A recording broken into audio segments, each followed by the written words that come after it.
Question de savoir que m'inspire la déclaration du ministre Amontano à l'occasion du meeting de l'opposition au stade Houphouët-Boigny. Moi, je suis en tournée dans le Zanzan pour parler de mon candidat dans la perspective des élections du 31 octobre 2020. Et lorsque je suis rentré des tournées, j'ai suivi une vidéo où je vois le ministre Amontano dire des choses incroyables sur le président Alassane Ouattara. J'ai été désagréablement surpris de voir un Amontano déchaîné en train de s'acharner inutilement sur le président Alassane Ouattara, dont il était le plus proche collaborateur, directeur de cabinet, ministre des Affaires étrangères. Mais je dirais qu'une telle déclaration frise la déchéance morale. Parce que Amontano ne peut pas se permettre d'aller à la place publique faire la promotion de ce qu'il a combattu tout le temps, à savoir l'ivoirité. Et je sais de quoi je parle. Il était au départ militant du PDCI-RDA. Il était même secrétaire de section. Il a quitté le PDCI pour aller avec le président Alassane sous le prétexte qu'il ne se reconnaissait pas en l'ivoirité. Or aujourd'hui, qu'est-ce qu'il dit?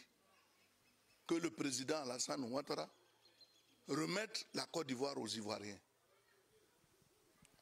C'est en quelque sorte ce qu'il nous dit. Mais nous sommes désagréablement surpris qu'il vienne à la place publique dire qu'il détient des secrets d'État et qu'à un moment donné, il va parler. Mais qu'il parle, parce que quand vous allez pour dénoncer, il faut vous attendre aussi à être dénoncé. Donc nous l'attendons au tournant. Jusque-là, je n'ai rien dit. Parce que c'est quelqu'un que je respectais. Je ne peux pas comprendre qu'ils disent qu'il y a des dizaines de cars qui sont venus d'Aboisseau, alors que lui-même, il ne représente rien là-bas. Quand il avait été désigné pour être le candidat du RHDP, mais ce sont des dizaines de cars qui sont arrivés à Abidjan pour s'opposer à cela. Mais il avait été candidat pour occuper le poste de mairie. Il a été battu. Donc ce n'est pas à lui de venir dire aujourd'hui qu'il a un monde derrière lui. Non, nous connaissons l'histoire de notre pays. C'est vrai. Nous tous, nous avons fait la politique. Il est arrivé un moment où moi-même, étant avec le président Henri Konan Bédié au PDCI-RDA, qui nous a instruit de nous rassembler, nous les enfants d'Houphouët-Boigny. À un moment donné, dis-je, le président Bédié a décidé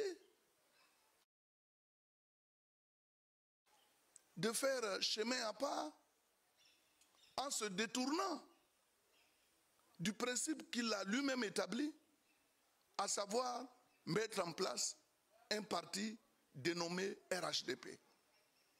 Moi, j'ai pris mes responsabilités pour aller au RHDP. Et depuis lors, je ne fais que défendre le RHDP dont je suis le porte-parole. Quand le RHDP est attaqué, je réagis. Mais jamais vous ne me verrez en train de dénoncer des choses sur le président Bédié parce que j'ai vécu dans son intimité. Non, jamais je ne le ferai. Mais aller sur la place publique, donner aujourd'hui cette image à Montano lui-même.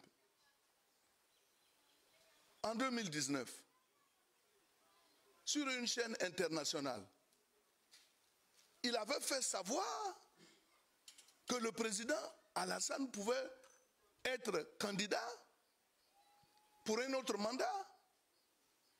Mais d'où vient-il qu'aujourd'hui, il fasse une telle déclaration? Est-ce pour plaire à l'opposition? Ou bien c'est parce qu'il a suivi les ivoiritaires qu'il devient ivoiritaire? Mais ce n'est pas normal de sa part. Bon, comme il dit qu'il a d'autres choses à nous révéler, nous l'attendons au tournant, qu'il fasse ses révélations, mais il saura aussi qu'il y a des détenteurs d'informations sur son compte.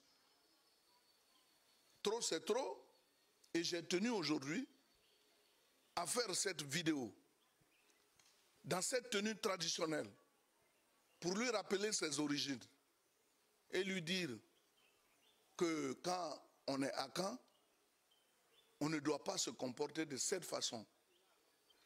Je dirais qu'il est plus ivoiritaire que ceux-mêmes qui ont conçu la notion d'ivoirité. Et nous n'allons pas accepter cela.